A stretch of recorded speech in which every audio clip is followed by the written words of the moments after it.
ले जी ईद आने वाली है, रोज़े रख रख कर हमारा जो डाइजेस्टिव सिस्टम है उसका एक अंदर अलग से ही निज़ाम चल पड़ा है, क्योंकि हमने पूरे 30 डेज तक सुबह और शाम जिस तरह दस्तरखान पे हाथ साफ किए ना, 14-15 घंटे के रोज़े के बाद फिर दस्तरखान पे जब तरह तरह के पकवान आते हैं ना, तो फिर डाइट भी साइड पे हो जाती है, जो आपकी प्लानिंग होती है वो भी साइड पर हो जाती है। लेकिन उसके बाद एकदम से डाइट जब खुलेगी और हम 3 टाइम के वापस खाने पर आएंगे तो तब बड़ा मसला होता है। बड़े लोगों को जो है वो पेट खराब हो जाता है और बड़े और तरह तरह के पानी की डेफिशिएंसी इतनी ज़्यादा हुई होती है। तो हमने फिर आज इसी वजह से डॉक्टर फरजीन को, जो कि न्यूट्रिशनिस्ट है, उनको दावत दी है ताकि वो हमें बताएं कि हम अब क्या खाएं क्या ना खाएं। ईद आने वाली है तो किस तरह हम बैक टू नॉर्मल पर आएं दोबारा, किस तरह आए। और डॉक्टर साहिबा आपकी तरफ आती हूँ, हम क्या करें? हमने कोशिश तो पूरी की, वैसे ऐसा हुआ नहीं है कि हम वेट को कम कर सके। 30 डेज़ हमने ये सोचा था कि हम अपनी एक तो रोज़ा तो ख़ास तौर पर अल्लाह के लिए है, अल्लाह ताला के लिए हम रखते हैं, लेकिन फिर हेल्थ पे उसके बड़े ज़्यादा इफ़ेक्ट्स हैं, बड़े बेनिफिट्स हैं।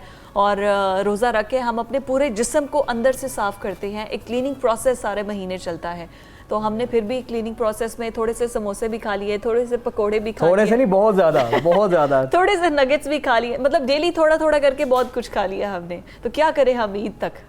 अच्छा, ऐसा है कि एक तो बुलाने का शुक्रिया और बिस्मिल्लाहिर्रहमानिर्रहीम। जैसे कि अभी ये फरमा रहे थे कि 2 दिन के या 1 दिन का रोज़ा रह गया है, तो इसमें हमने, मेरे जैसे बहुत सारे क्लाइंट्स मेरे पास जो रिकॉल करते हैं, उन्होंने बड़ा अच्छे तरीके से, एहसन तरीके से, एक तो स्पिरिचुअल जो इसके गेंस हैं वो तो हमने इंशाल्लाह अल्लाह ताला, जैसे अभी आपने फरमाया कि अल्लाह ताला जो है वो हमारी दुआएं कबूल फरमाएं, आमीन। लेकिन उसके अलावा जो रोज़ा रखने का, अल्लाह ताला को हमारी भूख प्यास से तो कोई सरोकार नहीं है, गर्ज नहीं है, उन्हें तो ये है कि हमारी फिटनेस हो जाए बॉडी की। तो जैसे कि अभी आपने कहा कि पकौड़े जो हम कभी भी नहीं खाते, मतलब कभी बारिश हो जाए गलती से तो उस वक्त खा लेते हैं, इस दफ़ा दबा के लोगों ने खाए।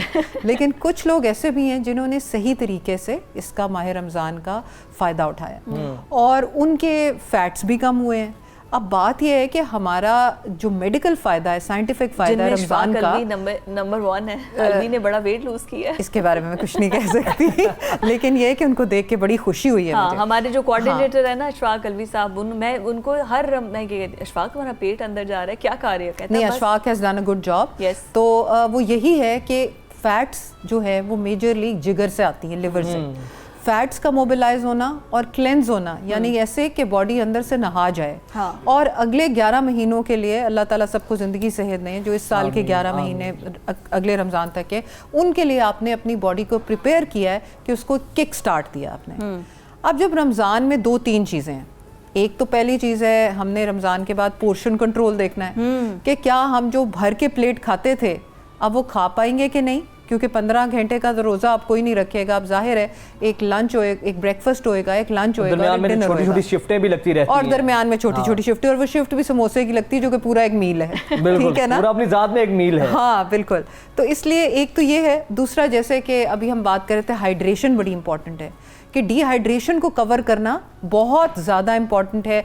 अपने इलेक्ट्रोलाइट्स को सही ठिकाने पर लाना इम्पॉर्टेंट है। और तीसरी एक चीज़ जो वेट में और हेल्थ में बहुत बड़ा काम करती है, नींद का। नींद, बिल्कुल। क्योंकि ये हमने मिडिल ऑफ द नाइट में उठ के सहर किया और उसके बाद फिर आप सोते हैं, एक टूटी हुई नींद चलती रही है।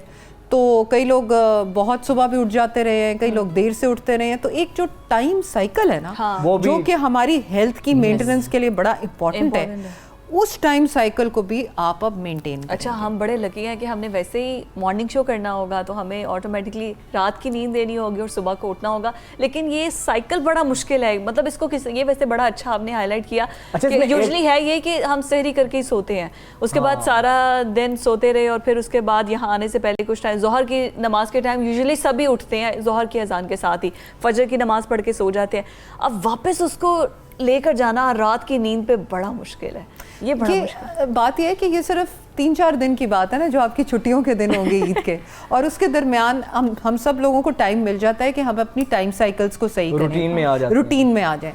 दूसरी चीज़ ये है कि अपनी फूड चॉइसेस सही रखें। ठीक है, अब जब आपने समझे कि जैसे आप एक गाड़ी है, उसके आप तो लड़के हैं ज़्यादा समझेंगे कि गाड़ी की ट्यूनिंग करवाते हैं तो 2-3 दिन हम बड़ा आराम से उसको चलाते हैं कि अभी हमने इसका एयर फिल्टर चेंज कराया, अभी हमने मोबिल ऑयल नया किया है, अभी हमने टायरों को ख़राब नहीं करना।